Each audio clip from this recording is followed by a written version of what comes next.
I never knew a person could physically feel trust disintegrating. It's not a crack or a snap. It's a silent, internal shattering, like glass turning to dust inside your veins. It starts in your chest, a cold, hollowing out, then radiates out to your fingertips, until you feel both numb and excruciatingly alive to every terrible detail. That's what happened to me, Ryan, in my own quiet suburban home, on a perfectly ordinary Tuesday. The morning had been our normal, or what I had believed was our normal for 12 years. I was scrambling eggs, the radio playing soft rock too old for us. Sarah, my wife, was packing lunches for our 2 girls, her movements efficient, her smile quick but not quite reaching her eyes. I'd chalked it up to morning fatigue. She'd been distant lately, wrapped in a soft preoccupation I'd attributed to work stress. She'd started taking her phone everywhere, even to the bathroom, a detail my brain had logged but filed away. That morning, as she kissed me goodbye, her lips brushed my cheekbone instead of my lips. A miss by 2 inches that felt like a canyon. "Love you," Shed said, already turning toward the garage. "Have a good day, Rye." I stood holding my coffee, watching her car back out, a vague unease sitting in my stomach like a stone. Our life was a well-constructed diorama. The colonial house, the swing set in the backyard, the minivan, the mutual fund statements. I was the curator, believing every piece was authentic. Later that day I was working from home, trying to focus on a spreadsheet that blurred before my eyes. My laptop was charging, and Sarah's was on the kitchen counter, left behind in the morning rush. She never left her laptop. A little voice, the one I'd been silencing for weeks, whispered. I fought it. I made another coffee. I stared out at the bird feeder, but the silence of the house became accusatory. I walked to the counter. Her password was our youngest daughter's birthday. The betrayal felt twofold: first, the invasion, then the immediate, shameful discovery. Her email was open. It wasn't an email that did it. It was a notification from a messaging app I didn't recognize, synced to the browser. One click. And there it was, a thread. The most recent message, sent at 1:47 a.m. last night, glowed on the screen. Can't stop thinking about yesterday. Your laugh is my new favorite sound. Can we do it again soon? Miss you already. The sender's name was Alex Client, but the content was a brutal, intimate joke. The world didn't spin, it just pixelated. The familiar kitchen tiles, the fridge humming, the crayon drawings held by magnet saw of it receded into a flat, meaningless backdrop. Have you ever had a moment where your entire history with someone rewrites itself in an instant? Where every late night at the office, every unexplained quiet moment, every new interest in her appearance suddenly clicks into a horrifying new picture? That's what I want to know. Have you ever felt the past become a lie? I didn't move for what felt like hours. I read more. I should NT have, but you don't think, you just consume the poison. Plans for coffee meetings that never appeared on our shared calendar. Mentions of a hotel downtown for a client workshop. Innocuous flirting that deepened, line by line, into something unmistakable.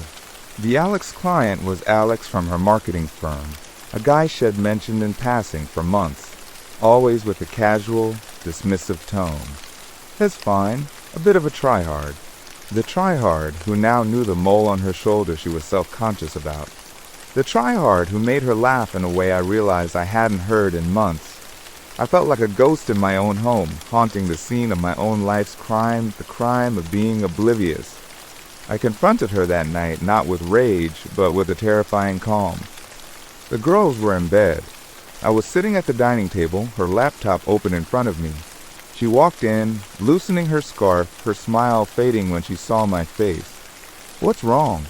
she asked, her voice laced with a genuine concern that made it all worse. "Who is Alex?" I asked, my voice flat. The color drained from her face. It was a complete, utter emptying. She didn't try to deny it. She just said, "Oh, Ryan." And then she started to cry. In that moment, a pathetic, desperate hope flared. Her tears felt like regret, like a terrible mistake she wanted to take back. We talked in shattered whispers for hours. She called it a emotional slip, a connection that got out of hand, that it was only texts and a few lunches, that it was never physical. She said she felt unseen, that we'd become roommates, that she was lonely. I absorbed her reasons like blows. Part of me wanted to believe the never physical line so badly it hurt. We went to bed, not touching, lying in the dark. She whispered, "It'll end it. It'll do anything. We can fix this." I stared at the ceiling, the cold dust in my veins hardening into something new. I wanted to believe her. For the kids. For our 12 years. I decided, in that dark, to try. The false hope lasted exactly 6 days. It was a performance. We were polite, careful. We scheduled a marriage counseling appointment. We talked about reconnecting, but she was still distracted, her phone still a secretive appendage. The cold stone in my gut never left. Then, on Sunday, she went for a long drive to clear her head. Her new habit. An hour after she left, I remembered Shed asked me to transfer a photo from her old camera to her laptop for a project. I found the camera in her desk drawer, and there, in the digital roll, amidst pictures of the kids and a vacation from last year, were newer photos, dozens of them. Selfies of her and Alex in a bar, laughing, her head on his shoulder.